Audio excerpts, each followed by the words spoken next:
The country's been leading in the production of cars, cameras, stereos and other consumer electronics.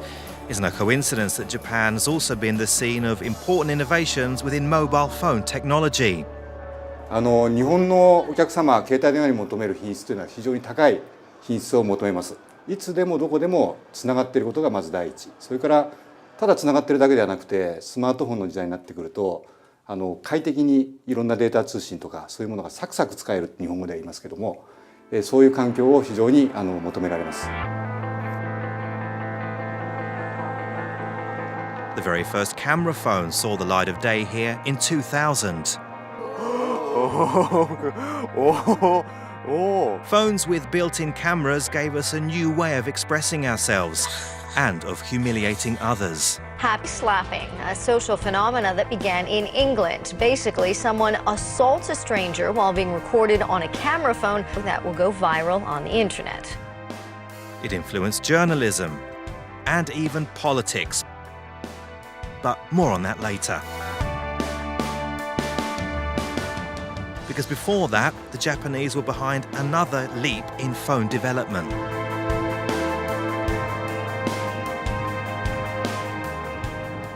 Welcome to NTT Docomo's Future Station. In the 1990s, people began to realize that the potential of mobile phones reached far beyond voice calls and text messages. やはり当時は携帯電話がもう普及していって一人一台の時代っていうのがもう間近に迫ってくる時代で、じゃあこの通信を使って何ができるんだろうというのを考えた時に、ここにはやっぱり画面がついてるし、そのモバイルインターネットというものでさらに通信会社だけではなくていろんなプレイヤーの人たちがこの中にサービスを作ることができる、そういう可能性を持っているというところに、当時の幹部、それからサービスの開発やっているもの、そういうものが気がついたというところからスタートしています。It'd take a while, but in the very last year of the last millennium, it happened. The telephone conquered the internet.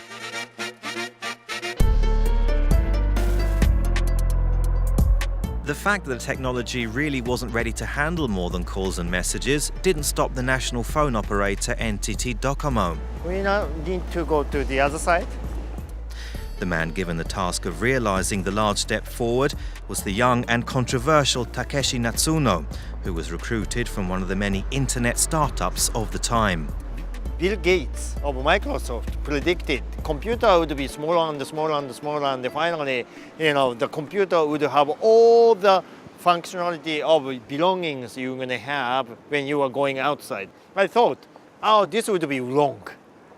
Phone would become this almighty device rather than PC.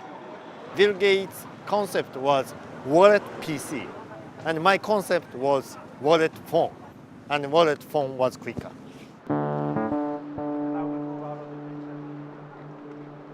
There had been previous attempts to connect mobile phones to the internet, both in the USA and in Europe, but they'd all chosen an approach which turned out to be a dead end.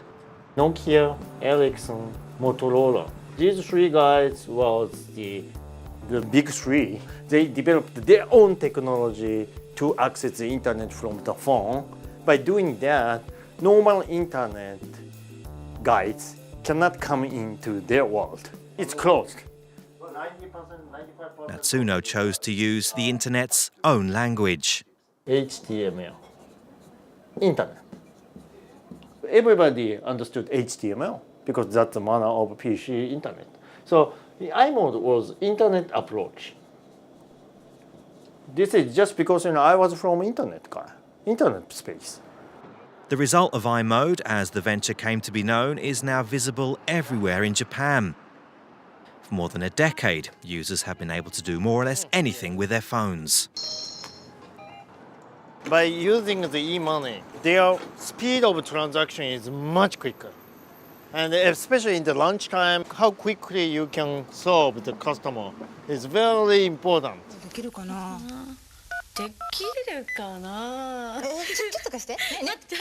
The marriage between internet and mobile phones happened in February 1999. 探す、調べる、いろいろできる。ドコモの携帯 i モード。The first iMode phone, I love this one. It's been a while since Takeshi Natsuno held a first-generation iMode telephone, in those days considered a technological miracle. By pressing this button, then you could access the internet. You can send email from here to the PC or PC to here. Until the iMode, everybody had to use SMS. It was very expensive.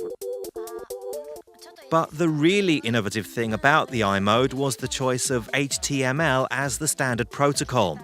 This meant it was easier for outside companies to develop applications. You could see almost all the famous internet players already on the list, including 4 banks, 5 newspaper companies. 6 months later, more than 10,000 internet developers started providing content. A business model was created that would serve as an example for the future.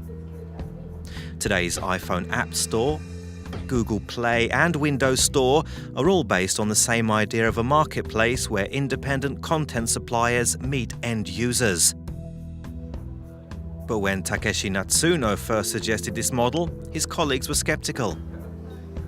To set up a platform to charge the content money to the user, it's odd. It's not telecom style. From their point of view, this kind of service didn't seem to be successful, which was great because everybody didn't believe the success of this service means they didn't intervene. The introduction of iMode exceeded expectations and put Japan at the very forefront of mobile tech developments. Takeshi Natsuno had shown the old world a new way of making money. In 1999, the revenue was almost nothing, but 5 years later, exceeded 10 billion US dollar. We grew up very rapidly, but Europe and the United States, internet access was not so popular until 2007, which was the introduction of iPhone. Like so many times before, it was soon time for a new chapter to be written in the history of mobile phones.